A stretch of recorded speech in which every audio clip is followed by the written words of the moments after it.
तो सबसे पहले मेरी सभी सगाजनों को मेरा सेवा जोहार। जय सेवा, जय गौड़ बना, जय बड़ादेव।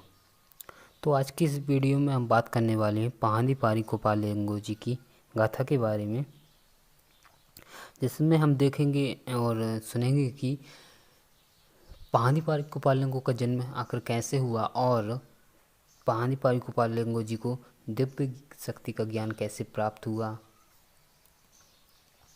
तो चलिए वीडियो को शुरू करते हैं। पुलसिव हिरवा कोट साम्राज्यगढ़ के गोंडी राजा थे। ये वंश पुरार भिंडी उमटो गुट्टा कोर जहाँ पेंडुर गंगा बहती है। अब मैं आपको बता दूं, ओमो गुट्टा कोर बोलते हैं अपन उत्तरी संभाग को। जैसे कि जो अपना खंड भूमि जो गोंडवाना लैंड था, उसको अपन ने क्या किया था कि 4 संभागों में विभाजित किया हुआ था। ठीक है, कोट गणराज्य को 4 संभागों में विभाजित किया गया था। पहला उत्तरी संभाग कोर को उम्मुगुट्टा कोर, दक्षिणी संभाग को अफोका गुट्टा कोर, पूर्वी संभाग को येरोंगुट्टा कोर और पश्चिमी संभाग को सैमाल गुट्टा कोर। ठीक है, तो एक दिन क्या हुआ, फड़ापेन की कृपा से हिरवा देवी गर्भवती हुई। हिरवा देवी एक दिन गर्भपात समय जल स्नान कर पेंडुर गंगा गई। स्नान करते समय जल के अंदर पोय पुंगार उत्पन्न हुए। पोय पुंगार मतलब होता है भंवर। पोय पुंगार से पोय कुपार का जन्म हुआ, जो खिसक कर पानी की बीच धारा पर बहने लगा। हिरवा माता ने जल से बहते हुए पोय कुपार को पकड़कर जल से बाहर निकाली और उस बच्चे को लेकर राजा पुलसिव के पास आकर सब बातें सुनाई। तब रानी राजा ने बधाइयाँ दी और अति हर्ष आनंद के साथ पुत्र का सुख मनाया। जब 12 दिन हुए तो नामकरण में उस बच्चे का नाम कोपालेंगो रखा। कोपालेंगो बड़ादेव की कृपा से दिनों दिन बढ़ने लगा। कुछ दिन बीतने के बाद एक दिन हिरवा देवी उस बच्चे को तोया मड़ा के नीचे सुलाकर गृह कार्य करने लगी। उस बच्चे की रक्षा हेतु नांग आकर अपना फन फैलाकर उस बच्चे को क्या हुआ, छाया दे रहा था कि कोपालेंगो को तेज धूप ना लग पाए। इस दृश्य को देखकर हिरवा देवी का जो हृदय था थर थर काँपने लगा। देवी उस नांग को देख न सकी। दोनों आंखें बंद कर से डर से क्या हुआ, झिझक गई और जोर जोर से चिल्लाने लगी। आवाज़ सुनकर भुजंग वहाँ से भाग गया। तब हिरवा माता ने कोपालेंगो को हृदय से लगा लिया और मन ही मन विचार करने लगे कि बड़ादेव की लीला अपरंपार है, जो कोयतुरों की सदा रक्षा करते हैं। कोपालेंगो कुछ दिन बीतने के बाद एक दिन पेंडुर गंगा नदी की ठंडी ठंडी रेत में सो गया। उसे गहरी नींद आ गई। नदी के ऊपरी भाग में बहुत वर्षा हुई। पेंडुर गंगा में भयानक बाढ़ आ गई और कोपालेंगो नींद में मस्त सो रहे थे। कोपालेंगो रेत में बहबूल सोते हुए भयानक बाढ़ में क्या हुआ, फिर वो बहने लगे। अधिक बाढ़ के कारण बहुत सारे भंवर निर्माण हुए। भंवर आप जानते होंगे, जिसे अपन आपको इमेज इसमें मैं दिखा देता हूँ। कोपालेंगो को जान बचाना मुश्किल पड़ गया। तब कोपालेंगो पांदी फूल भंवर पर फेंकते गए, जिससे क्या हुआ, भंवर शांत हो गई। कोपालेंगो आसानी से नदी पार लग गए। तब कोपालेंगो जल से बाहर नदी के तट की ओर बाहर निकल आए। तब कोपालेंगो उस दिन जब वह स्वयं प्राण बचाए, पानी फूल फेंकने के कारण बाढ़ की भंवरें शांत होने से कोपालेंगो का नाम क्या रखा गया, पांदी पारी कोपालेंगो।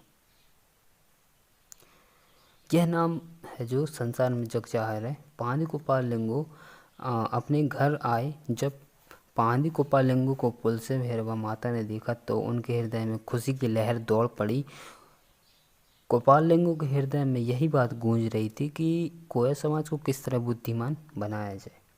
कुछ दिन बाद फिर पांदी कोपालेंगो पेंडुर गंगा पर गए और अपनी विचारधारा से विचार करते करते उस दिन भी रेत के ऊपर गहरी नींद में सो गए।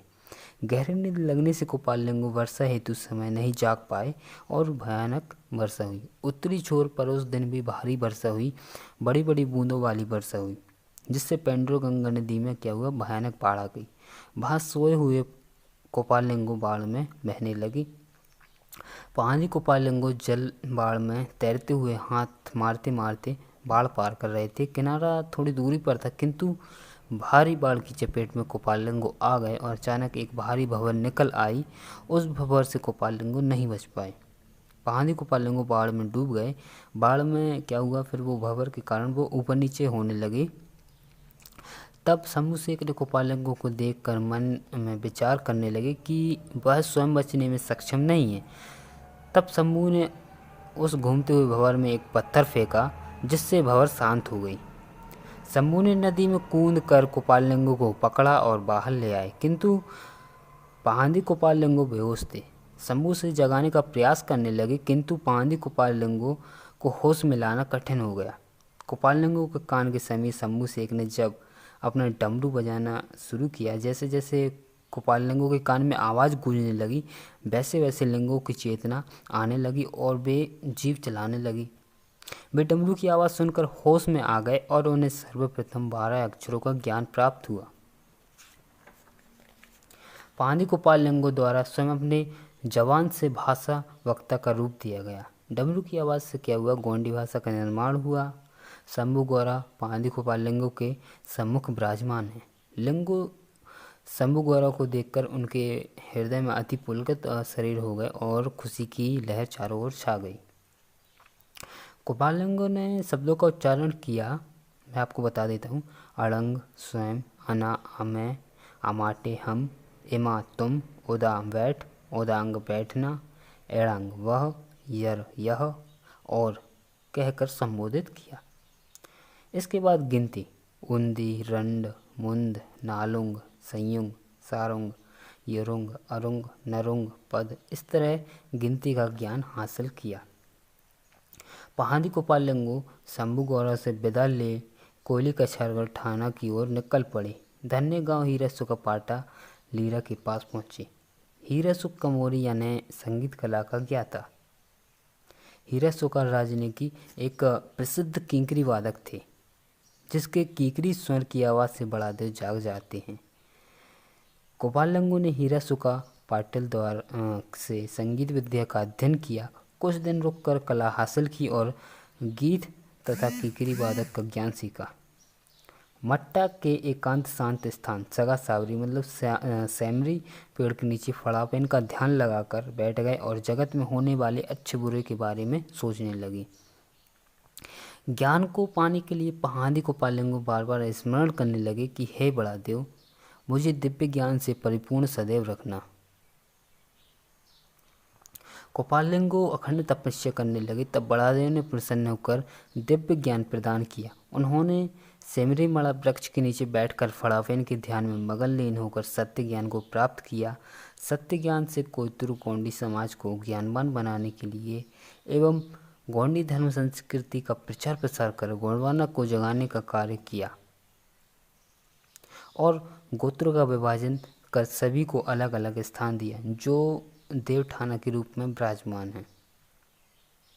अगर आपको यह वीडियो अच्छी लगी हो तो हमारे चैनल को सब्सक्राइब करें और हमारी वीडियो को लाइक करें। जय सेवा, जय बड़ा देव, जय गोंडवाना।